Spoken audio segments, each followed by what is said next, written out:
ya en honor al tiempo, porque no sé cuánto es lo que tengo exactamente para poder hablar, pero bueno, primero que todo, muchas gracias por la invitación a este ciclo de charlas.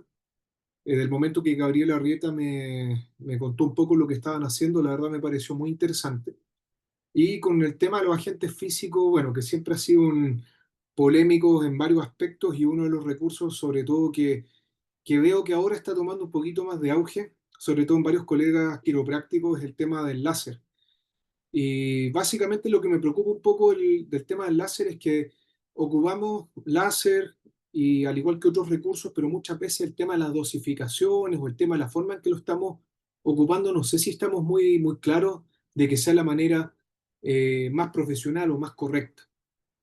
Entonces voy a presentarles acá la temática del láser con puntos muy generales y un estudio reciente que sacamos de láser, justamente, bueno, ahí lo voy a dejar como sorpresa, que les puede servir incluso orientación y en base a lo que estaban comentando recién de la estimulación auricular con electroterapia. ¿Ya? Bueno, me presento, yo soy Hernán de la Barra, soy quiropráctico, soy kinesiólogo, me desempeño, bueno, haciendo clases ya hace bastante tiempo.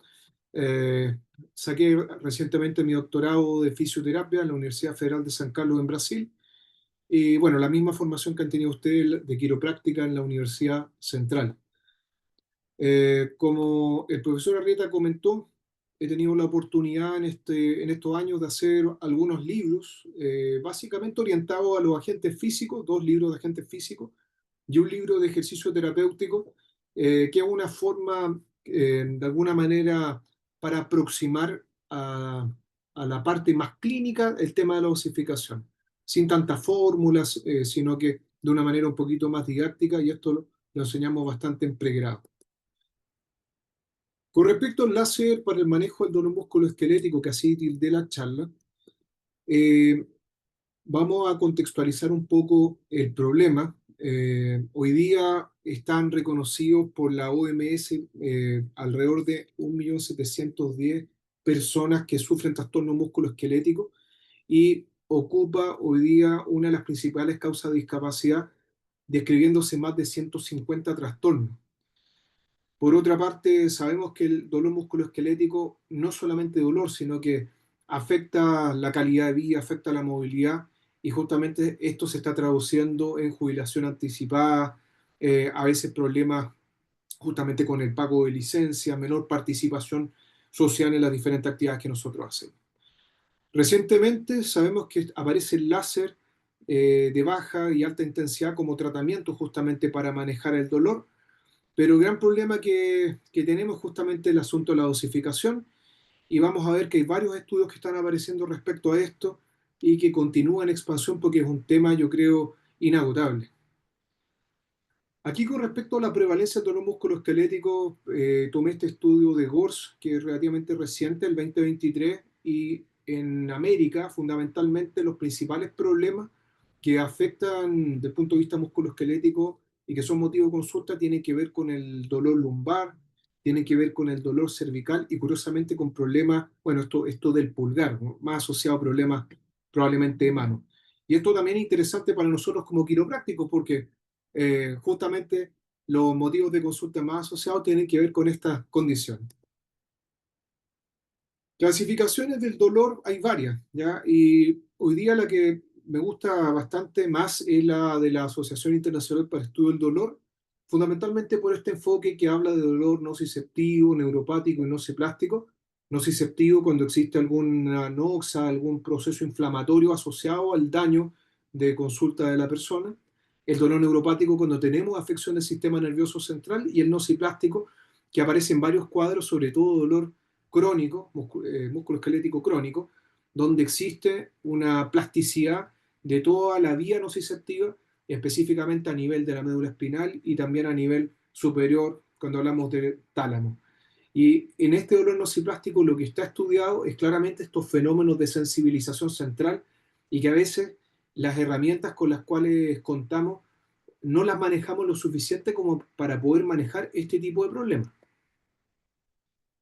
Respecto al tratamiento, bueno, lo clásico son antiinflamatorios, esteroidales, no esteroidales, opioides, relajantes musculares, esto es todo lo que hacen los médicos, lidocaína, cirugía. Y aquí la terapia física, la kinesiología y la quiropráctica claramente van a jugar un rol clave. Algunos recursos con cierta evidencia, yo tomé algunas revisiones sistemáticas relativamente recientes, entonces aparecen, por ejemplo, algunas revisiones de TENS, estimulación eléctrica transcutánea nerviosa, para el manejo del dolor. Aparecen también las ondas de choque como agente físico. Aparece, bueno, el ejercicio, sin duda que va a ser algo clave. Y hace rato también está apareciendo la terapia con láser y la terapia con LED, que este concepto es el que se acuña como fotobiomodulación. Y respecto a la quiropráctica, estuve buscando evidencia relativamente reciente en algunas revisiones, encontré esto, me pareció muy interesante este artículo del manejo de la terapia manual para síndrome sacroiliaco, dolor sacroiliaco, con metaanálisis, que la verdad mostraba muy buenos resultados, bastante auspiciosos con las técnicas manuales en general en esta articulación. Ahí había dudas con respecto a si era mejor la alta o baja velocidad, pero bueno, después les puedo compartir el artículo si ustedes lo quieren revisar. Y otro artículo aquí de las manipulaciones musculoesqueléticas en adultos, que también es otro tema en el fondo que a veces es medio controvertido, saco la palestra solamente, y que la verdad no demostró ningún problema al hacer ajustes en personas mayores. Sin embargo, a veces los resultados como dolor o funcionales no sé si fueron tan claros. Entonces, ahí quedó en cuestionamiento un poquito el tema de la manipulación como tal. Bueno, entrando lleno al tema del láser, vamos a destacarlo como un tratamiento no invasivo e indoloro. La utilizamos básicamente para favorecer la reparación tisular, la cicatrización de heridas y la reducción del dolor. Hoy día también hay varios estudios que quiero aportar eso, lo están ocupando para mejorar el rendimiento muscular como una ayuda ergogénica, estimulando con láser ciertos puntos motores para justamente producir más ATP a nivel muscular y de esa manera poder desempeñarse mejor en la tarea o en el ejercicio o en la competencia que vayan a realizar. El láser comúnmente lo vamos a encontrar dentro del espectro electromagnético en el espectro infrarrojo o en el rojo visible y se basa en el fenómeno de emisión de radiación estimulada que voy a explicar enseguida, descrito por Einstein la década el siglo pasado. Y el láser es un acrónimo que significa amplificación de la luz, ¿sí? Estimulada por la emisión de radiación. Eso significa láser, una abreviatura. Las primeras definiciones del láser, la verdad que hablaban de láser estamos hablando de terapéutica, de láser de baja intensidad, láser de bajo nivel reactivo, láser frío. Hasta ahí me va a quedar para hacer un comentario. ¿Por qué? Porque el láser que se utilizaba en rehabilitación o desde el punto de vista terapéutico era un láser que no generaba efectos térmicos, es un láser que la verdad las personas no sentían nada. Muchas veces uno cuestionaba, bueno, esto está emitiendo algo, está teniendo algún efecto. Después se dieron cuenta de que ese mismo láser frío o láser de baja potencia o láser de baja intensidad podía tener efectos ya sea estimuladores o inhibidores. Y acá la clave estaba fundamentalmente asociada a la cantidad de energía que tú suministrabas. Por tanto, yo diría hace aproximadamente unos 15 años, se empezó a hablar del concepto de fotobiomodulación. ¿Por qué? Porque esa fotobiomodulación era capaz de generar tanto efectos excitadores como inhibitorios dependiendo de la dosificación. Por eso no da lo mismo cuánto es lo que uno programa.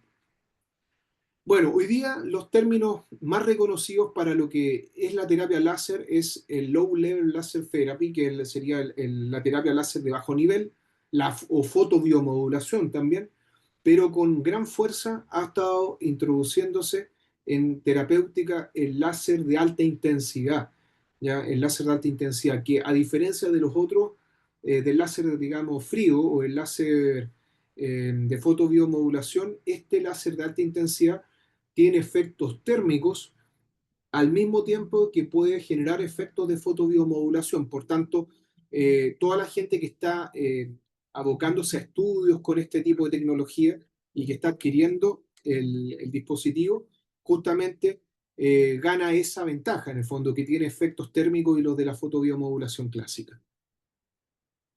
Las clasificaciones de la FDA hablan de varios tipos de láseres, entonces, desde el punto de vista de esta clasificación, el láser frío o el láser de baja intensidad sería el láser clase 3D. Acá lo único que me interesa es que recuerden los valores de potencia.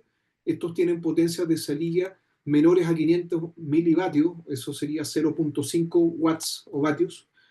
Y por otra parte aparece el láser clase 4, que sería el láser de alta potencia, que tiene potencias por sobre los 500 miliwatts o 0.5 watts.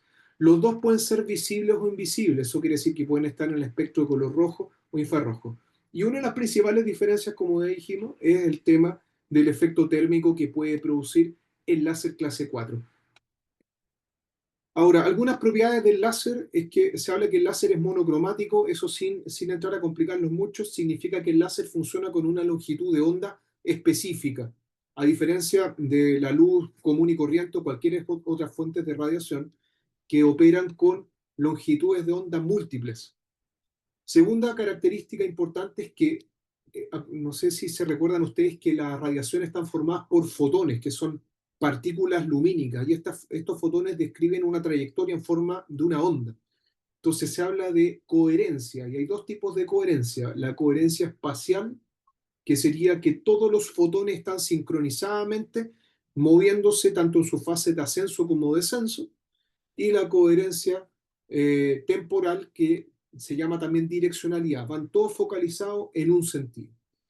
Y tenemos otra propiedad del láser, a diferencia del resto de las radiaciones, que es la colimación, que la emisión del láser ocurre con un mínimo de divergencia, es decir, es un haz de luz muy concentrado en un solo punto. Acá tenemos cómo se produce en el fondo un fotón, que es la clave para entender cómo ocurre la emisión del láser. Nosotros en la naturaleza encontramos varios tipos de átomos, pero uno de esos átomos se llama iones metálicos o cationes, voy a llamarlo así. Estos iones metálicos o cationes, ¿cuál es la gracia? En su estructura atómica, la cantidad de electrones que presentan en sus últimos niveles u orbitales es pequeña. Por lo tanto, uno dice que estos átomos son excitables. ¿Por qué? Porque si yo los activo, voy a hacer que los electrones de su último nivel puedan salir de ese estado donde se encuentran. Entonces, ¿qué es lo que ocurre? Nosotros vamos a tener átomos, ¿sí? A esos átomos les vamos a aplicar un estímulo, algún tipo de energía. Voy a hacer que los electrones pasen entre las órbitas, de la órbita interna donde estaba en reposo ese átomo, el electrón va a saltar a la órbita externa, y el tema es que siempre el electrón busca volver a la órbita de inicio. ¿Por qué? Porque estoy más cerca del núcleo, el electrón al tener carga negativa se quiere acercar a lo positivo. Lo interesante es que en ese proceso, entre saltar y volver de la órbita, producto de la estimulación que yo estoy aplicando, se emite una partícula energética que se denomina fotón. ¿Ya? Entonces acá vamos a ver un poco lo mismo. Para poder producir láser, yo necesito tener átomos excitables. Entonces imagínense que cada uno de estos puntitos que se encuentra dentro de esa caja son átomos excitables. Yo voy a aplicar un estímulo sobre esos átomos. Y estos átomos van a hacer justamente este fenómeno de hacer que sus electrones se muevan. Eso va a generar fotones. El tema es que la producción de estos fotones va a ser capaz de producir la estimulación de nuevos átomos. Por lo tanto, si yo ahora lo veo en macro y pienso que tengo una estructura blindada, como esta caja que se ve acá, basta que yo excite un solo átomo, y ese átomo, al producir un fotón, ese fotón va a excitar a otros átomos y va a empezar a ocurrir un efecto multiplicador. Este es el principio básico del láser. Entonces, si se dan cuenta ustedes, todos los manípulos de láser es una estructura metálica. Cada vez que tú apretas el botón, estás dando un estímulo eléctrico y estás produciendo la excitación de ciertos átomos cuyos fotones van a excitar nuevos átomos, y así se va a producir este fenómeno que es descrito en la literatura como un efecto de avalancha. Bien, no sé si vamos bien con lo que estoy explicando, si está muy denso. Bien, Ah, ok, gracias. Bueno, con respecto a las longitudes de onda, acá tenemos el láser de baja potencia, el de alta potencia. Normalmente los láseres de baja potencia los vas a encontrar en el espectro del color rojo y en los infrarrojos. Y los láseres de alta potencia suelen estar más cargados a la longitud de onda del espectro infrarrojo. Algo muy importante que quiero comentar acá es que la longitud de onda no da lo mismo, porque de hecho la profundidad de los láseres depende de la longitud de onda. Entonces, eso puede ser algo que a uno lo haga decir comprar el láser A, B o C, dependiendo de la longitud de onda. Les tiro un dato solamente. Si yo, mi intención, por ejemplo, es utilizar láser en heridas cutáneas, claramente me conviene comprar un láser más tirado para el color rojo, que tiene efectos más superficiales. Si mi objetivo es tratar, por ejemplo, problemas musculoesqueléticos, les sugiero que compren un láser infrarrojo para asegurar un poco más de profundidad y pueden llegar con mucho más certeza un ligamento, un tendón o alguna otra estructura que ese. Bueno, para poder producir láser necesitas entonces un medio láser. ¿Ya? El medio va a ser el que cuenta con los átomos para ser excitado. Y esto en la literatura se habla de que puede ser sólido, líquido o gaseoso. Normalmente hoy día los medios son más sólidos, son cristales. Necesitas una cavidad de resonancia, una cavidad resonadora, que era esta caja metálica que le describí hace un rato. ¿Por qué? Porque en ella va a ocurrir este fenómeno de avalancha, donde los fotones van a ir multiplicándose y la idea es que cuando yo apriete el botón, todos estos fotones salgan concentrados en un punto y necesita una fuente de energía que habitualmente es corriente eléctrica. Respecto a la interacción de los tejidos, deben recordar simplemente que el láser, como cualquier radiación, está afectado por los fenómenos o leyes de la óptica, que los voy a mencionar enseguida, y la profundidad tiene que ver con varias variables, pero la más importante es la longitud de la onda. ¿Ya? La longitud de la onda es la que determina la profundidad. Por ahí yo he visto algunos artículos que han comparado láser de baja y alta potencia, pero postulan de que al tener más potencia penetra más. No la potencia no es el factor capital en la profundidad por ser. ¿Ya? Bueno, otras variables que afectan en la profundidad, la naturaleza de la superficie. Uno habla de un coeficiente de absorción tisular que va a ser más afín o menos afín por los láseres. Y también un radio de dispersión, que es cómo la energía se disemina lateralmente cuando incide sobre las interfaces o sobre los medios donde está actuando. ¿Ya? Ahora, en láser, así como otras radiaciones, lo más importante es una ley que es la de Grotus-Draper. ¿Y esta ley qué implica? Que para que una energía tenga efecto biológico debe ser absorbida. Y los elementos claves en el cuerpo humano que absorben la energía láser son denominados cromóforos. ¿Ya? Cromóforos. Otra cosa también, puse esa imagen, hablan de técnicas de contacto, técnicas de distancia. A veces la técnica de contacto mejora la profundidad, pero ¿por qué? Porque barre la sangre lateralmente. La sangre vamos a ver básicamente la hemoglobina, que es un cromóforo interesante, pero al dispersar la sangre lateralmente, con eso yo aseguro una profundidad mayor. Entonces eso también puedo tomar la decisión de ocupar una técnica de contacto o no, según la profundidad que deseo alcanzar. Esos son los fenómenos de la óptica, ya no entro mucho en detalle con esto, pero reflexión, refracción, difracción, ¿ya? Bueno, y acá aparecen los principales cromóforos en el cuerpo humano. Tenemos las membranas celulares, donde la estrella acá es la mitocondria, ¿ya? Principalmente la enzima citocromo se oxidasa, ¿ya? Eso es lo que nosotros, hay mucha evidencia con respecto a esto, ¿ya? Trabajos biológicos en animales que han sustentado el uso de láser a partir de la estimulación de la mitocondria. La hemoglobina, como dijimos hace un momento, la melanina y las moléculas de agua. Ahora, fíjense lo siguiente, no da lo mismo el cromóforo y la longitud de onda de tu láser. Si Leo se compró un láser de alta potencia y sabe que su láser de alta potencia tiene una longitud de onda, no sé, de 1000 nanómetros, Leo va a entender de que, por ejemplo, la capacidad de absorción para lo que es hemoglobina con esa longitud de onda, Leo, va a ser no tan buena.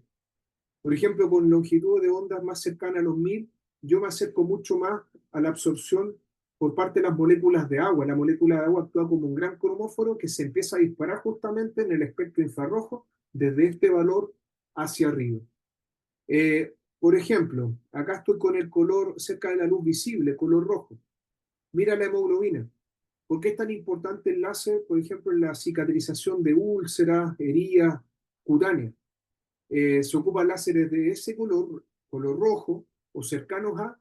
¿Por qué? Porque van a estimular la circulación de la piel y van a encontrarse con su cromóforo predilecto que sería la hemoglobina. Entonces, a lo que voy, no da lo mismo la longitud de onda porque hay cromóforos distintos para la absorción. Aquí tenemos la citocromo C oxidasa. Básicamente lo que tenemos que recordar es que la citocromo C oxidasa es un complejo que se va a formar en esta cadena transportadora de electrones. Acuérdense que participa en este proceso de la fosforilación oxidativa y el principal movimiento, bueno, o lo que traduce todo eso es la producción de ATP, ¿ya? Ahora, lo que está estudiado finalmente con el tema de la fototerapia en relación a las mitocondrias es que tú vas a aumentar la síntesis de ATP, vas a aumentar también alguna liberación de radicales o especies reactivas de oxígeno, óxido nítrico, eso no está acá, aumento de la síntesis de calcio, y todo eso en concentraciones que son bien proporcionadas, son suficientes como para inducir la estimulación del metabolismo celular. Entonces, va a ser la clave para entender que todos los procesos de reparación tisular que yo pueda estimular a partir de esto tienen que ver con la estimulación de la mitocondria. Ahora, del punto de vista analgésico, la evidencia habla de que el láser disminuye la intensidad del proceso inflamatorio, básicamente reduciendo la producción de algunos mediadores, liberación de beta-endorfinas, que son péptidos opioides endógenos, disminución de la velocidad de conducción nerviosa y eliminación de las sustancias algógenas o algogénicas, que son las que son pronociceptivas, ¿ya? Bueno, aquí simplemente recordarles un poco, ahí hay dos imágenes, pero que están representando finalmente cómo la cascada del ácido atiónico con el producto de un daño tisular está con diferentes sustancias activando las terminaciones nerviosas libres, y vemos por otra parte cómo se está produciendo la liberación de neuropéptidos de forma retrógrada, antidrómica, y que van a tener efectos vasculares. Entonces, con el láser, yo puedo estar modulando finalmente la producción de estas sustancias, haciendo que el proceso sea un poco más controlado, y el hecho de bajar la velocidad de conducción nerviosa por parte de la terminación nerviosa libre y de la fibra aferente, nociceptiva, eso claramente incide en una menor liberación de estos neuropéptidos como la sustancia P o el péptido relacionado con el gen de la calcitonina hacia la periferia, ¿ya? Entonces estoy controlando inflamación no neurogénica y la inflamación neurogénica que sería la provocada por los neuropéptidos, ¿ya? Otra cosa importantísima es que el láser demuestra la liberación de beta-endorfina. Entonces sabemos que los receptores opioides se encuentran en varios puntos. Se encuentran a nivel presináptico, a nivel postsináptico, las sinapsis a nivel del sistema nervioso. Las encontramos incluso en la terminación nerviosa libre. Y el efecto que tienen estas beta-endorfinas, bueno, pueden ser varias cosas, pero dependiendo del receptor opioide al cual yo me una, puedo provocar o el bloqueo de los canales de calcio o provocar la salida de potasio del intracelular. Entonces, en las dos situaciones, lo que voy a estar generando, ya sea por el potasio o por el calcio, es finalmente que la neurona nociceptiva eh, aletargue su respuesta o finalmente no descargue. Acá un poco la velocidad de conducción nerviosa, o sea, hay algunos estudios en animales justamente que han utilizado láser para este propósito y al disminuir la velocidad de conducción nerviosa nociceptiva, tengo menos información aferente y por lo tanto no estoy convergiendo directamente sobre el tálamo y no estoy procesando la información como dolo. ¿Ya? Ese es otro mecanismo que habíamos comentado. También este tema del ciclo espasmo muscular dolor, que es algo más precario que alguna vez a nosotros nos fundamentaban muchas de las analgesias con esto, pero no quiero decir que no ocurra, puede ser que sí, pero acá yo lo comento porque cada vez que tenemos la activación de los nociceptores sabemos que hay conexiones directamente desde la neurona 2, la segunda neurona nociceptiva, con alfa motoneurona. Esto no solamente cruza la línea media y sube por el sistema anterolateral, sino que también es capaz de activar la alfa motoneurona del asta anterior y de esa manera se sabe que cuando hay dolor hay un circuito finalmente espasmódico reflejo producto de esto. Entonces, aquí lo que se dice son dos cosas, que yo con el láser estaría bajando la velocidad de conducción nerviosa de esto, por lo tanto tendría menos activación indirecta del alfa motoneurona, y por otra parte, con los efectos térmicos, esto quizá atribuido más que todo al láser de alta potencia, podría generar también una relajación de este espasmo muscular provocado por este circuito. Y también en línea con los efectos térmicos, uno de los receptores claves acá, sobre todo que participa en la sensibilización periférica, son los receptores vaniloides, estos son los TRPV1, y lo que se dice es que estos receptores, cuando tú logras aumentar la temperatura, ¿ya? Por sobre los 43 grados, estos receptores dejan de descargar. Entonces, esto es clave justamente para limitar la sensibilización que ocurre, pero ocurriría con el láser de alta potencia. ¿Ya? Entonces, hay varios mecanismos fisiológicos que existen al respecto. También está la posibilidad de hacer auriculoterapia con fotobiomodulación. Ahí vamos a mostrar algunos trabajos respecto a eso. Respecto a las escuelas de auriculoterapia, bueno, tenemos la escuela francesa del doctor Paul Noguer. Entonces acá vamos a ver finalmente la aurícula representada finalmente como el cuerpo humano en una posición invertida donde diferentes estructuras de la aurícula representan diferentes partes del cuerpo. Entonces, es bastante más fácil la escuela francesa porque uno, la verdad que conociendo las partes anatómicas de la oreja puede hacer la correlación un poquito más rápida con las partes del cuerpo.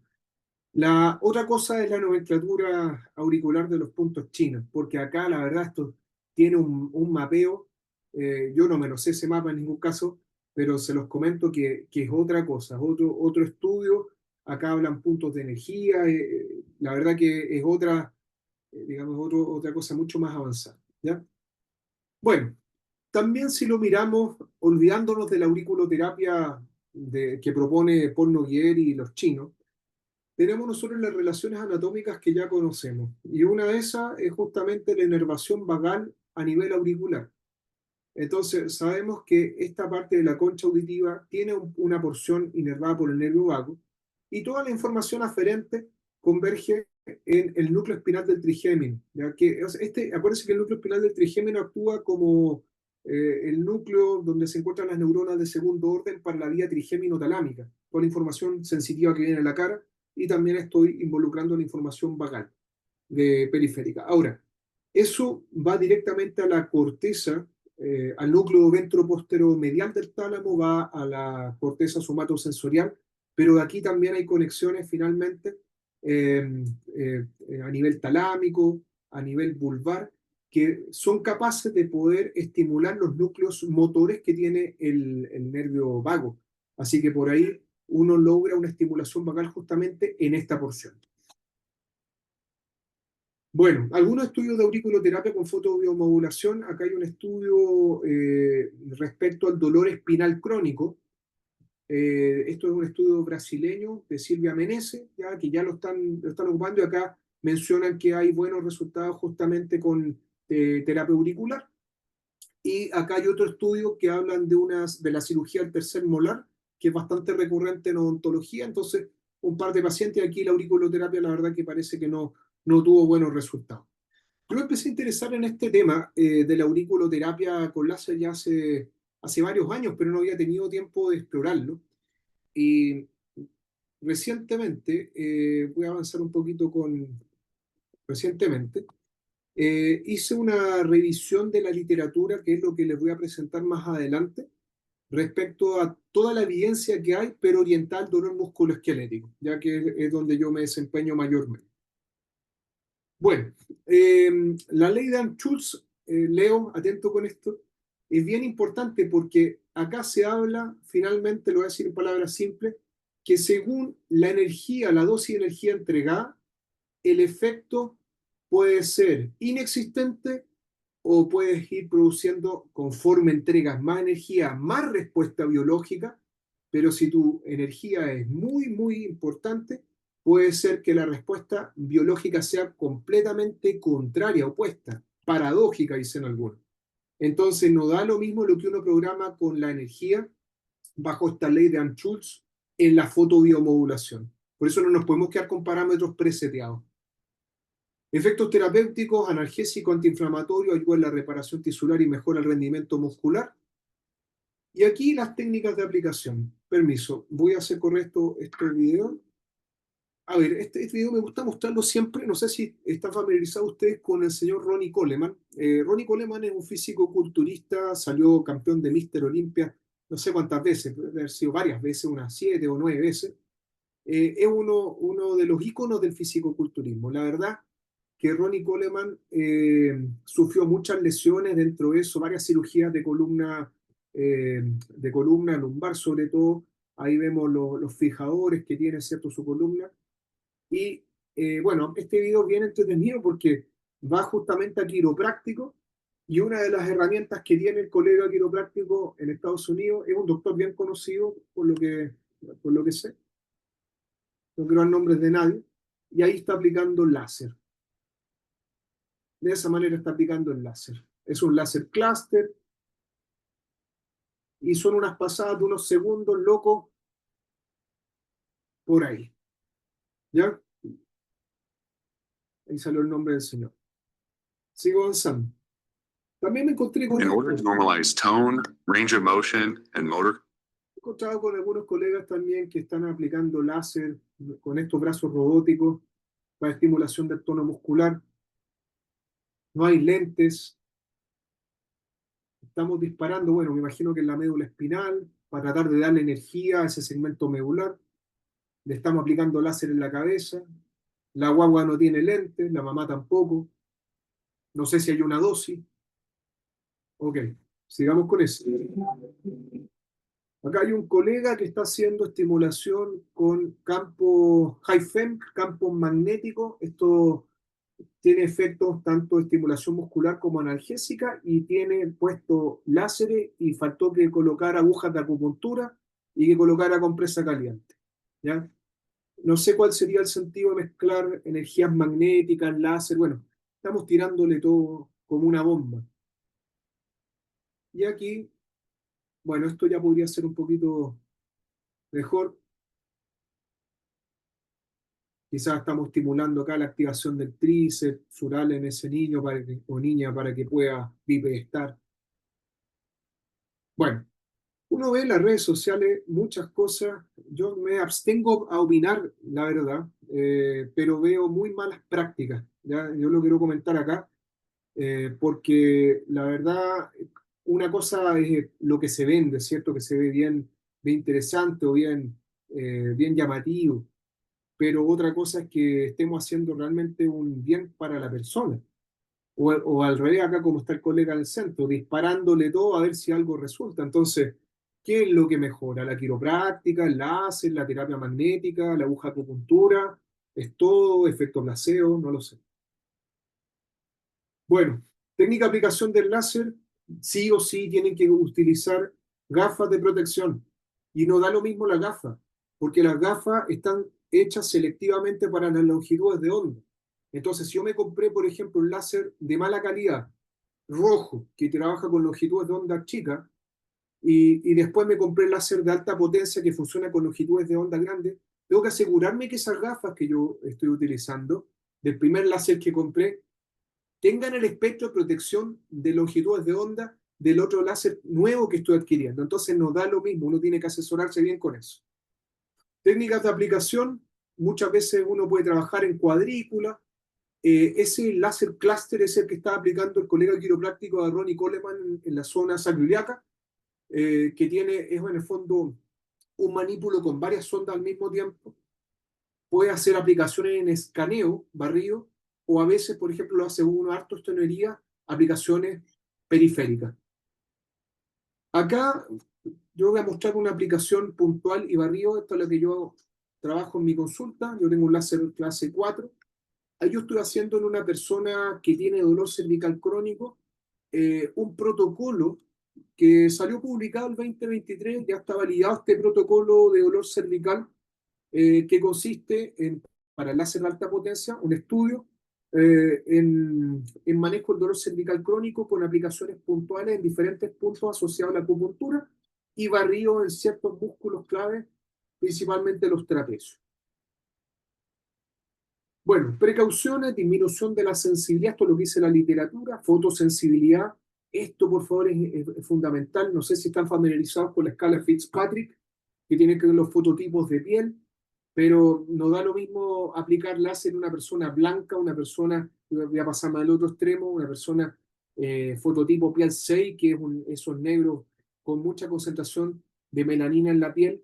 En los dos casos, en la piel tipo 1, puedo quemar con el láser y en el tipo 6 también puedo quemar y nada de la energía va a pasar, nada. Se va a quedar todo directamente en la melanina. Entonces, también eso puede influir en la profundidad. Cuidado con la glándula tiroides. Esto es lo que se describía finalmente no pasar acá a nivel cervical anterior, los ganglios simpáticos, el nervio vago, lo vamos a estimular de otra forma probablemente, y la región epifisial en los niños. Esto también, bueno, vimos ahí como los colegas estaban aplicando láser en los niños. A ver, esto es fotobiomodulación y puede activar, puede estimular. Entonces, no hay nada que me diga que no voy a estar estimulando los cartílagos de crecimiento. Entonces, bueno, lo dejo ahí a discusión probablemente. Contraindicaciones del láser, infecciones, neoplasia, ojo, embarazo, testículo, áreas de hemorragia. Ojo con los ojos. Parámetro, leíto. Simplemente voy a comentar esta parte. Uno cuando aplica láser no es apretar un botón y pasar la máquina. Uno tiene que considerar un montón de aspectos a la hora de dosificar. La longitud de onda, la potencia del láser. Hay algo muy importante que se llama la potencia pico o la potencia media, que es lo que uno tiene que manejar de su equipo. Porque a veces uno dice, este equipo tiene una potencia pico o máxima de tanto, pero resulta que por la configuración que tiene entrega mucho menos. Entonces me ha pasado que hay gente, oye, me compró un láser de alta potencia. Tu láser nunca fue de alta potencia, sino que era de baja porque la potencia media es tal. ¿Ok? Bueno, densidad de potencia, el spot size que tiene que ver con el área o el diámetro del aplicador, saber energía, densidad de energía, frecuencia de pulso. O sea, no es una cosa como llegar y apretar un botón. Ahí simplemente explicaba cómo sacar la potencia media y una fórmula para eso. En otro momento, si quieren, lo podemos revisar con más detalle. Y acá hay varias fórmulas para sacar el tiempo. Y en vista que muchos de ustedes tienen láser, yo lo más próximo que les puedo sugerir y recomendar es esto por el momento. Existe una asociación que es la Asociación Mundial de Fotobiomodulación. De hecho, yo trabajo con el que va a ser el presidente, salió presidente electo ahora en la investigación, el profesor Nivaldo Parisotto.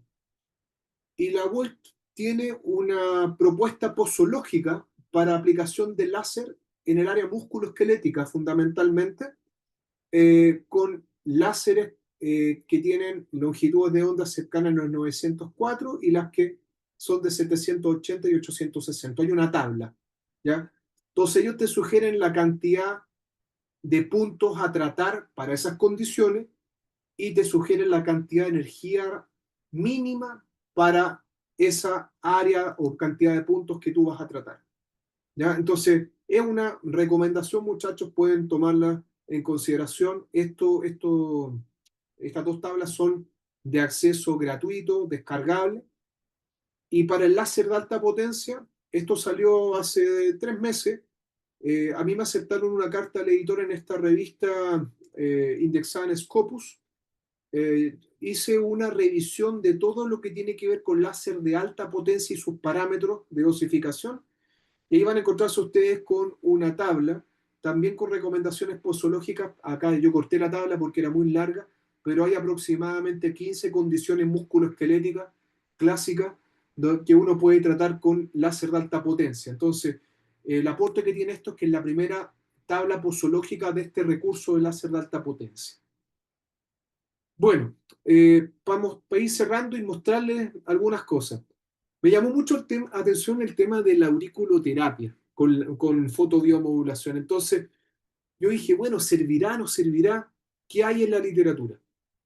Entonces, con un grupo de investigación, con el profesor Nivaldo Parisotto, justamente que les estaba comentando, hicimos una revisión sistemática y un metaanálisis de la auriculoterapia con láser para el manejo del dolor musculoesquelético. Y este trabajo salió publicado el 6 de agosto del 2025, hace 2 meses. ¿Por qué tomamos en consideración una revisión sistemática con metaanálisis? Porque de acuerdo a los niveles de evidencia en la que cuenta las revisiones sistemáticas con metaanálisis son las de mayor jerarquía, después de las guías clínicas, pero ya pasé una guía clínica bien complejo, pero esto es bien interesante. Ustedes cuando revisen información no se queden con cualquier artículo, traten de ver revisiones sistemáticas con metaanálisis porque ahí los autores han hecho la pega de sintetizar, resumir todo lo que existe de evidencia, en teoría, sobre ese tópico hasta esa fecha. Entonces, a veces uno diluye viendo ensayos, serie de casos, eso no es concluyente para nada.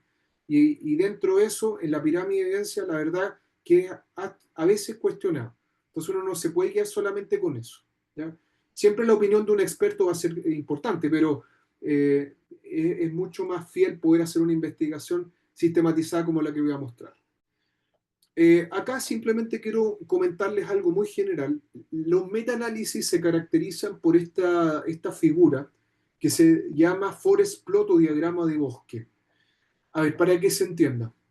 Acá tienen que pensar ustedes que va a haber un tallo central, este eje Y, por llamarlo de una forma, y vamos a tener en la base, la raíz de este árbol, y esta raíz va a representar dos cosas.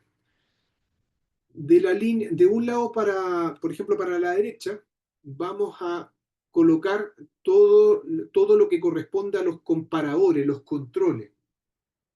Y para la izquierda, todo lo que tiene que ver con el tratamiento que yo estoy estudiando, que estoy investigando. Pero el orden puede cambiar dependiendo si el resultado, el outcome, lo que yo estoy midiendo, es un resultado que tiende a ir cuando mejora, tiende a ir a la baja o a la alta. Voy a poner un ejemplo. Si mi resultado es dolor, intensidad de dolor, yo debiese colocar en este gráfico de bosque al grupo experimental a la izquierda, porque esperaría que a medida que yo hice el tratamiento se reduzca más el dolor, por lo tanto, debiese reflejarse los resultados más hacia esa izquierda. Por el contrario, si yo quiero ver que el láser ayuda, por ejemplo, el rango articular o la funcionalidad, la variable que yo desee, necesito colocar al grupo experimental ahora a la derecha, porque la medida de cambio favorable se va a expresar cuanto ese valor crezca. ¿Ya?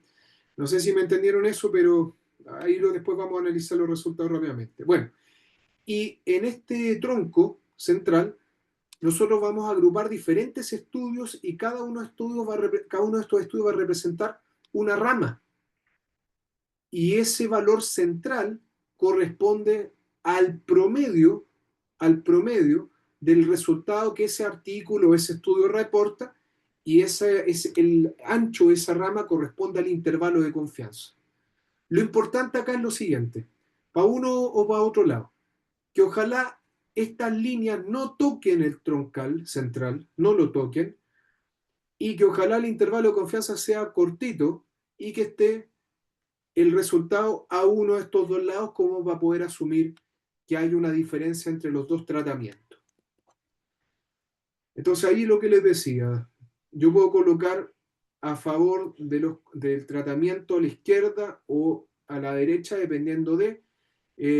a ver, acá hay otra cosa que no comenté, el resultado global en los metaanálisis se interpreta con esta figurita que está abajo que se llama el diamante o el rombo, y ese diamante o rombo es el resultado ponderado de todos los estudios que yo incluí.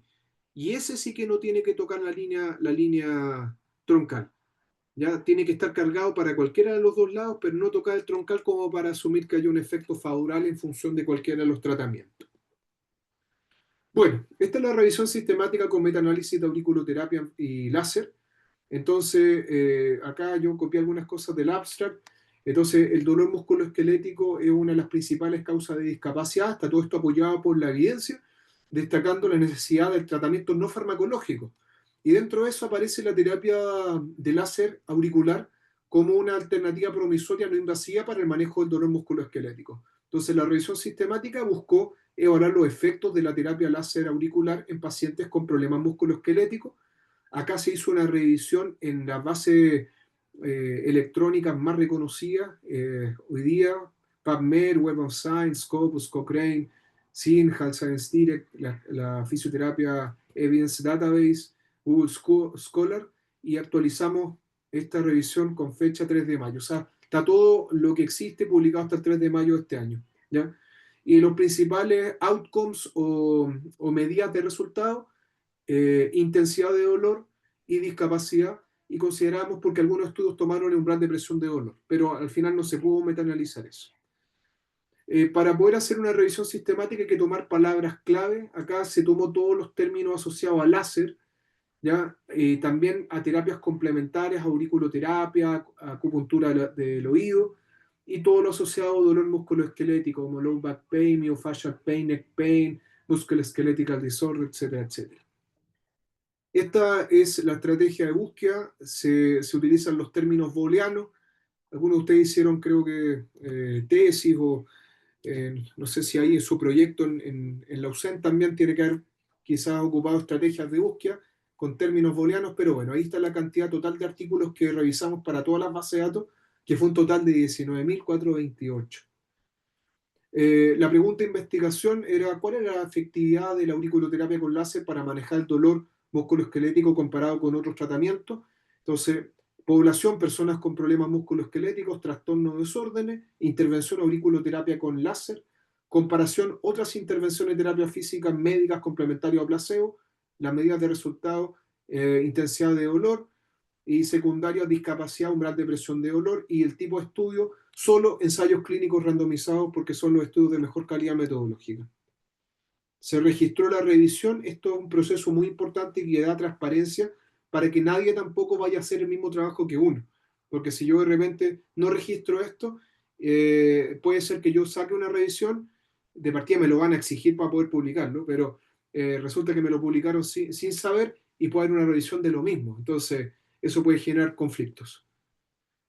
Respecto a los resultados, después de revisar todas las bases de datos, no voy a entrar en detalle con esto, se agruparon finalmente, o se consiguieron 5 estudios así de buena calidad asociados a láser auricular para dolor musculoesquelético.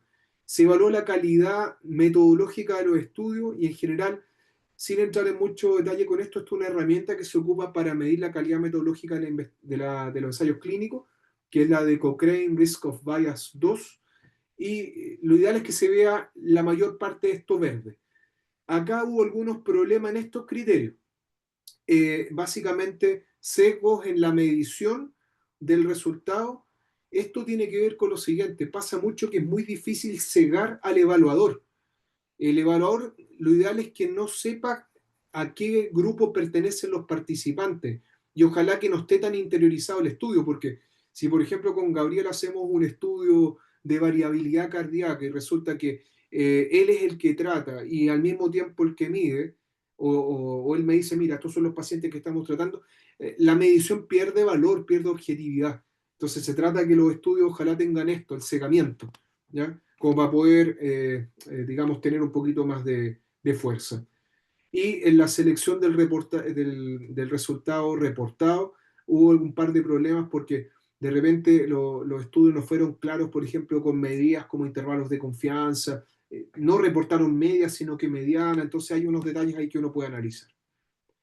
Bueno, se hizo una caracterización de cada uno de los estudios, no se alcanza a ver mucho, pero El paper yo se los puedo compartir. De hecho, el paper está reciente. Ustedes tendrían que pagar, pero yo se los puedo pasar sin problema. Y bueno, tomamos acá los autores, la condición musculoesquelética, el puntaje de la escala Pedro, cantidad de participantes, los criterios de inclusión. Acá las intervenciones, esto es lo interesante, si fue aplicado la auriculoterapia con láser sola, acompañada, contra qué, cantidad de sesiones, las medidas de resultados, aparece acá los instrumentos, los resultados final reportados por el estudio, algunas conclusiones y si hubo efectos adversos también es clave. No hubo ningún efecto adverso. Y acá características de los equipos y los parámetros. Ahí aparecen, mira, los modelos de láser utilizados. Esto también hay que reportarlo por transparencia siempre. Longitudes de onda de los láseres, la emisión continua, pulsada o no, las potencias, media, spot size. Si se fijan, hay un montón de nomenclatura que uno tiene que estar, digamos, familiarizado para poder entender lo que están haciendo. La densidad de energía, la energía total, etcétera. Eso para los 5 estudios que aplicamos. Y estos fueron los acupuntos resumidos de los trabajos. ¿Ya? Es bien interesante, no voy a entrar en detalle, pero algunos tomaron la corriente oriental, otros tomaron la escuela de Noguer para los puntos. Entonces, acá para dolor musculoesquelético trataron diferentes áreas. Acá este estudio, fíjense todos los puntos que tomó en cuenta. Pero uno de los que más se repite, se los voy comentando al tiro, este punto que llaman el Shen Men, ¿ya? De la medicina china. Y también acá cerca del punto cero, que está bastante cercano a la concha auditiva, que podríamos hacer después algunas asociaciones de eso. Bueno, acá están los resultados del metaanálisis. Acá yo destaqué que en esa primera gráfica están tomados los estudios de forma individual, y estamos viendo el efecto que tiene. Fíjense en esto, por ejemplo, acá sale el láser auricular versus placebo. Entonces, el placebo sería todo lo que está en este campo, y acá está en favor del láser auricular. Si yo comparé aquí el láser auricular con otra intervención, en algunos pacientes aplicaron, me recuerdo que creo que fue magnetoterapia, y acá aplicaron láser placebo con la otra intervención que fue magneto. Fíjate que la línea cruzó este troncal, por lo tanto, si bien la tendencia es para el láser auricular, no hay diferencia significativa entre los tratamientos, así que no podría decir que aquí hay una diferencia en favor de la auriculoterapia. Láser auricular con otra intervención versus placebo. Se potencia mucho más, ahí se fijan que el cuadradito está más robusto y el intervalo de confianza más estrecho, eso es muy bueno. Acá aparece el láser auricular con otra intervención versus no tratamiento. Ya, esto también es bueno porque significa que si yo no le hago nada versus hacerle auricular con láser, claramente hay una mejora. Bueno, ¿qué otra cosa? Aquí se comparó, ya agrupando todos los estudios. Entonces vemos lo siguiente: comparación versus láser auricular. Entonces acá estamos viendo el láser auricular versus el láser auricular con otra intervención. No hay diferencias entre los dos tratamientos. Acá versus no tratar, sí hay diferencia. Versus placebo hay una notoria diferencia, y versus placebo con otra intervención no hay diferencia. Entonces, la primera conclusión es que en intensidad de dolor podemos decir que el láser es mejor que no tratar o mejor que el placebo, pero si lo comparo el láser auricular con alguna otra intervención, esa misma intervención con el placebo no marca una diferencia entre una y otra, así que podría lo mismo hacer cualquiera de los dos tratamientos. ¿Ya? Aquí puse otra cosa, que es el tamaño del efecto. Ya no voy a entrar tanto en detalle, pero este valor que yo estoy reportando acá, eh, también uno lo puede de alguna manera cuantificar y categorizar. Entonces, acá lo importante, chicos, es que este valor siempre sea de 0,8 o superior, porque eso me está diciendo, mira, por ejemplo, acá es 1,31. Cuando estos valores son superiores a 0,8, uno habla de un tamaño de efecto grande, importante. ¿Qué es el tamaño del efecto? El tamaño de efecto es la diferencia real que existe entre los dos comparadores que yo estoy realizando. A veces el error es este, uno dice que es estadísticamente significativo, pero eso puede dar lo mismo. Si puede ser estadísticamente significativo con un tamaño de efecto bajo. Entonces eso quiere decir que quizás clínicamente esa terapia, sí, bueno, va a marcar un cambio, pero puede ser que sea demasiado básica, no sea suficiente. ¿Ya? Bueno, y el otro metaanálisis tiene que ver con discapacidad. Acá se comparó disability. Acá comparamos auriculoterapia auricular contra el placebo y acá no tuvimos diferencia en lo que es discapacidad. Acá el auricular con otra intervención versus placebo con otra intervención tampoco hubo diferencia, pero sí tuvimos diferencias cuando comparamos auricular con otra intervención versus el placebo. Así que al menos aquí será el láser o será la otra intervención, pero hubo una diferencia en favor de, ¿ya? Y el tamaño de efecto nuevamente, mira, fue 0,89, podemos decir que fue un tamaño de efecto grande. Bueno, recomendación de parámetros. Lo entretenido de este artículo es que nosotros también lo que hacemos es proponer parámetros para poder hacer el tratamiento con auriculoterapia láser, porque había una diversidad muy amplia. Entonces, dice acá, los autores, nosotros sugerimos que se utilice una longitud de onda de 800, cercana a 808 nanómetros o bien del color rojo. ¿Por qué pensamos que puede ser el color rojo también? Porque probablemente estos puntos son más superficiales, entonces yo no necesito una longitud de onda tan grande como para una mayor profundidad. Y era lo que reportaba la literatura. Después, ¿qué otra cosa? En adición al spot size, al tamaño del área de la sonda, esto también puede influir la penetración y debe ser considerado como un determinante en el tratamiento. Muchas veces los estudios no reportan el tamaño o el área de la sonda. La potencia de salida idealmente tiene que estar en los 100 milivatios por un tiempo de 40 segundos por cada acupunto, ¿ya? Y entregando una energía de 9 joules, 9 julios, para completar un total de 40 julios por sesión. Y los puntos más tratados, los que recomendamos de acuerdo a esta evidencia de todo lo que existe auriculoterapia con láser, es tratar Shenmen, riñón e hígado, ¿ya? Y el punto cero. Entonces, si nos volvemos acá a la aurícula, ahí tenemos Shenmen, kidney, liver, y el punto cero sería este punto que está aquí, básicamente en la concha del meato auditivo, que puede tener que ver, obviamente, desde el punto de vista anatómico con el vago. Conclusiones. Los hallazgos de este estudio destacan el potencial de la auriculoterapia en el manejo del dolor musculoesquelético y demuestran la efectividad en la reducción de la intensidad de dolor. Esta revisión, lo importante que tiene además que provee recomendaciones posológicas y parámetros para auriculoterapia. Eh, Igualmente, lo que estamos destacando con esto es que el láser pareciera ser una alternativa promisoria para el manejo del dolor musculoesquelético, pero hay apenas 5 estudios de buena calidad. Yo creo que es un campo de expansión que tiene que seguir analizándose y estudiando. Bien, bueno, muchas gracias por la atención, espero no haberlos aburrido y no sé si hay alguna pregunta o algo adicional. Gracias, Hernán. Densa. Se esperaba. Sí, yo tengo algunas preguntas. Mira, yo de hecho ocupo láser de baja potencia. Sé que hablaste un poquito de baja potencia. Creo que la presentación la diste como en tres partes: de baja potencia, después de alta, ya que hablabas de manejo de dolor, y después de auriculoterapia, que yo personalmente ni siquiera sabía que existía. Quizás como en las redes sociales o en los estudios uno ve como lo que el algoritmo te tira un poco, no sé, te prometo que ahí me pillaste, ¿no? Primera pregunta, partiendo desde lo último. ¿Tú ves colegas quiroprácticos que ocupan auriculoterapia con láser?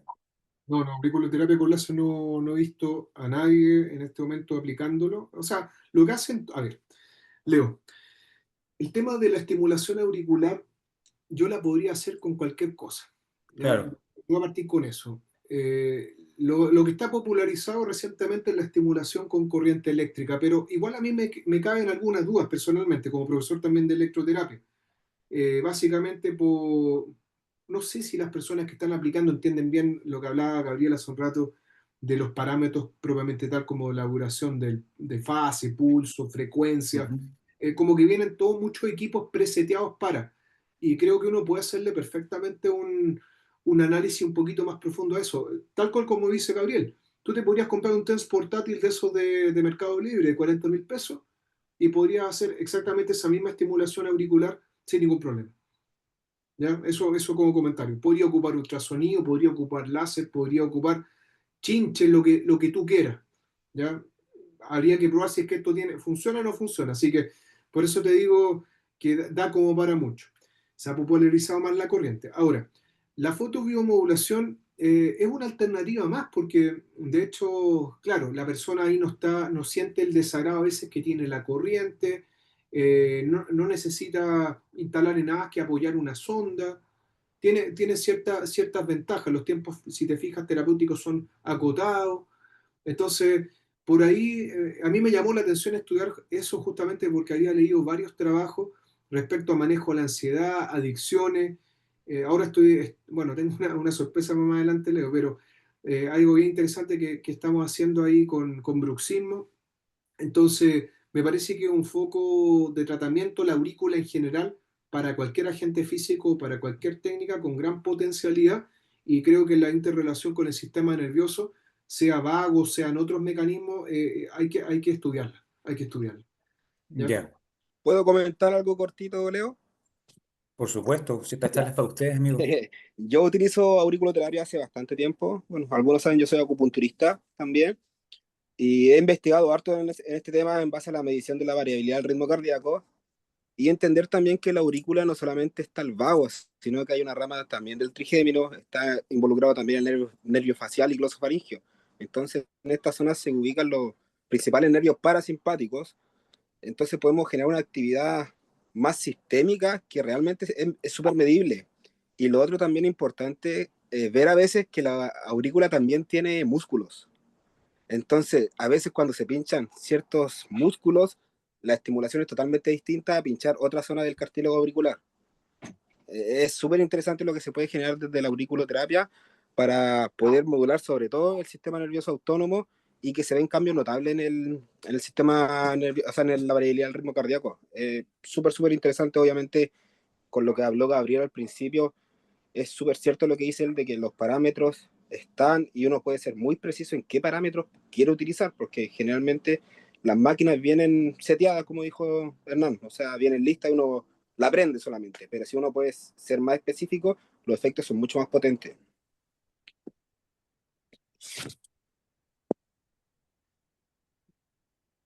Eso,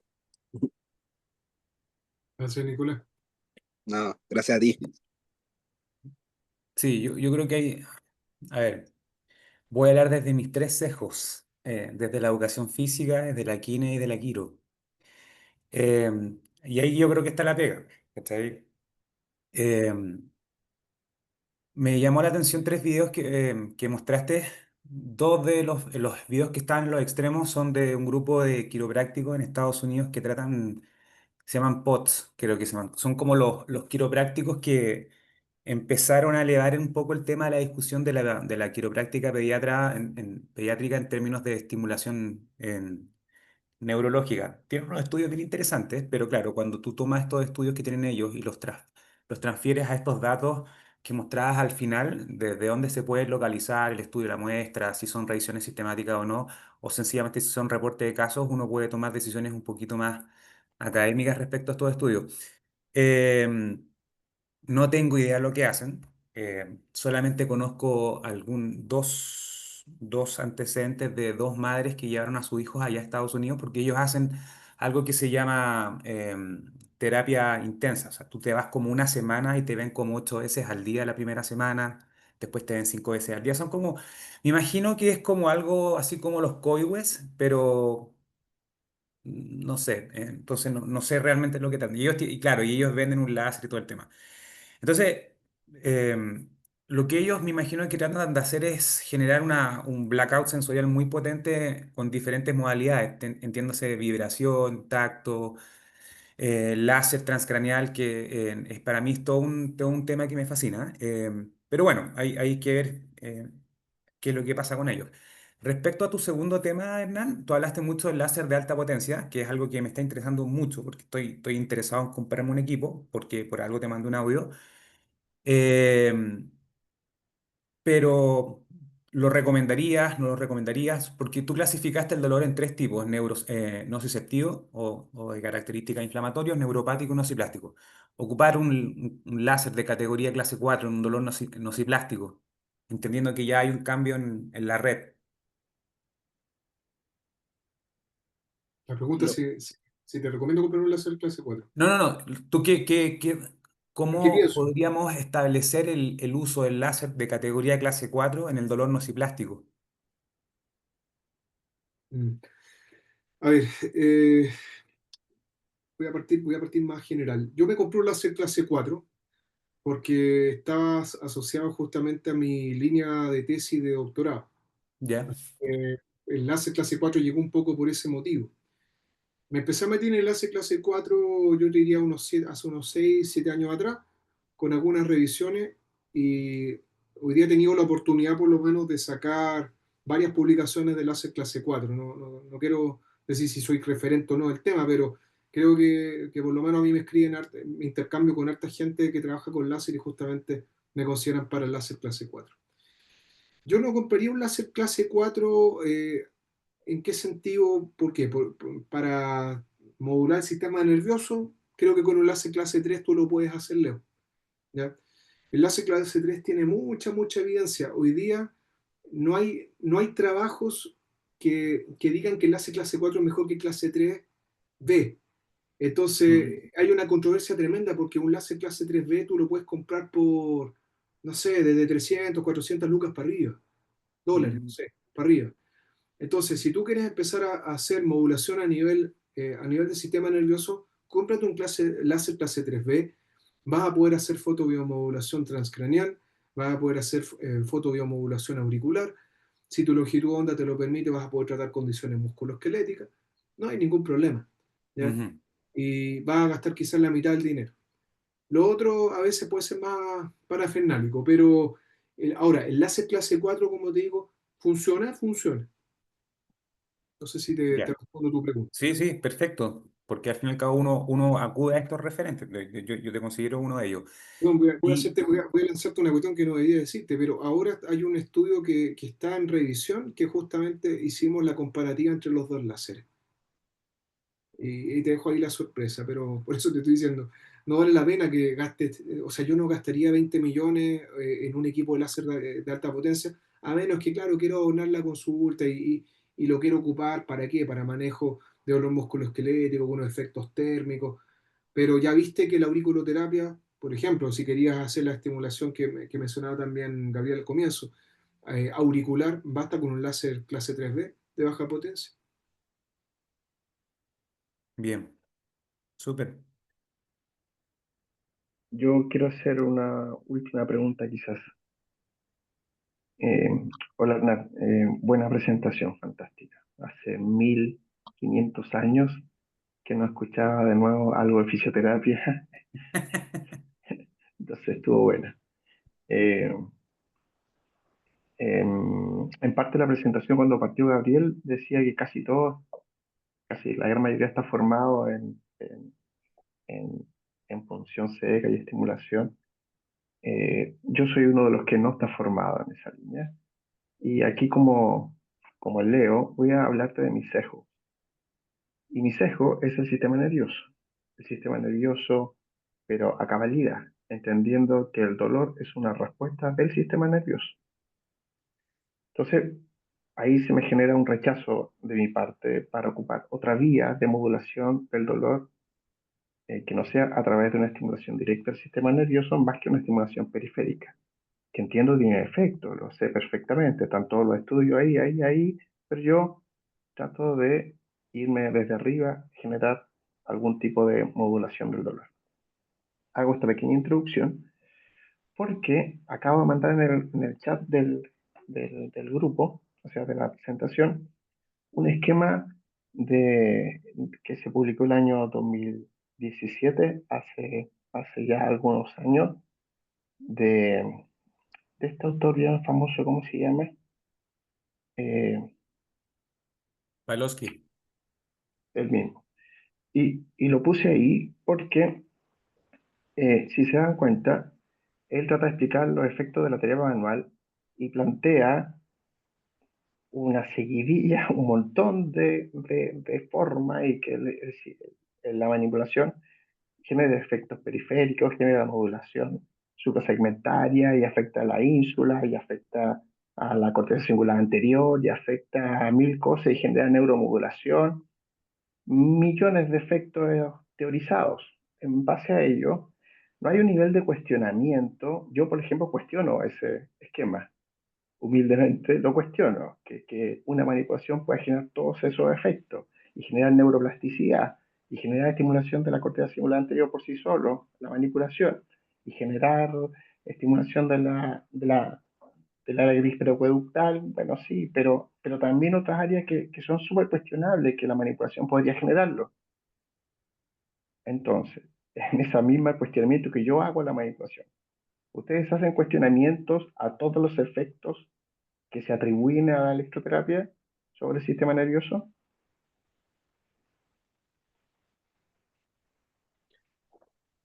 Contesta Gabriel, contesta yo.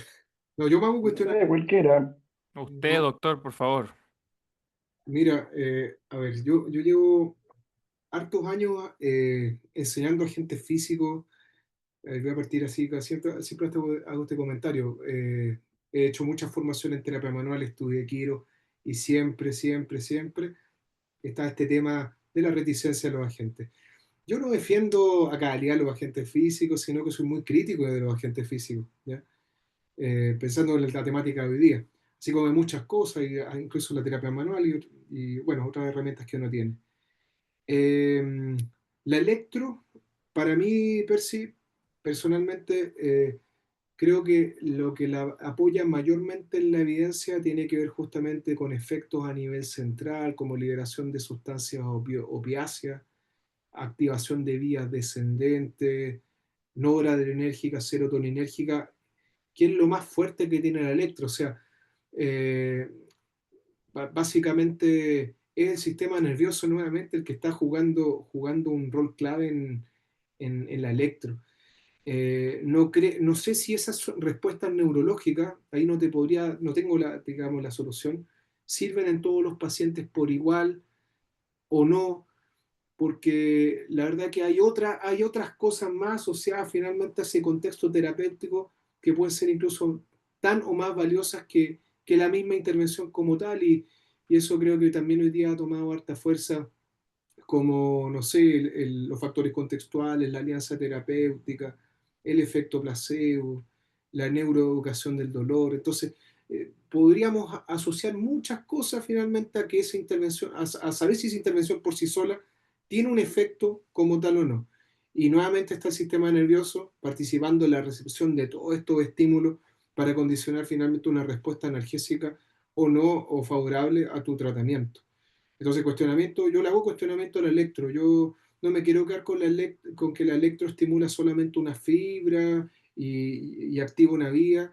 Puede ser eso, pero creo que estamos mirando el pelo y no la cola completa.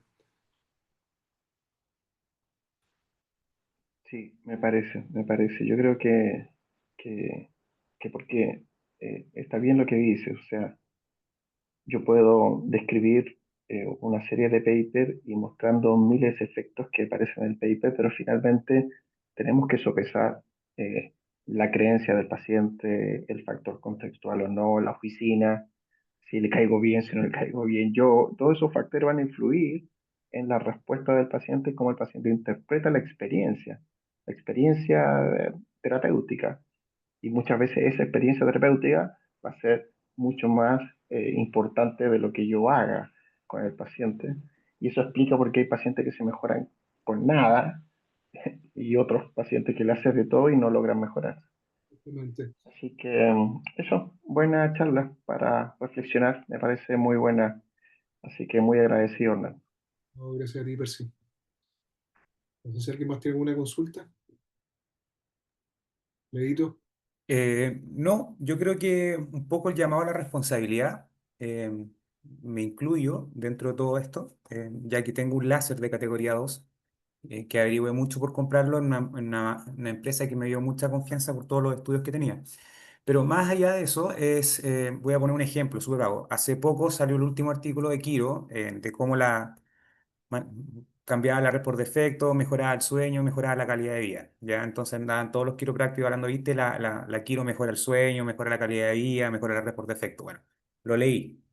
24 lindas páginas. Y al final hablan de lo mismo que habló Percy, habla del efecto placebo, que estos estudios tienen que tomarse con cautela, que no mejora el sueño, mejora una parte del sueño, que no mejora la red por defecto completa, sino que mejora una parte específica que llega a estimular un área, que es la área dorsolateral, entrante del córtex prefrontal. Entonces, creo que los quiroprácticos en ese sentido eh, tenemos que ser un poco más cautelosos, incluyéndome, por supuesto. Bien.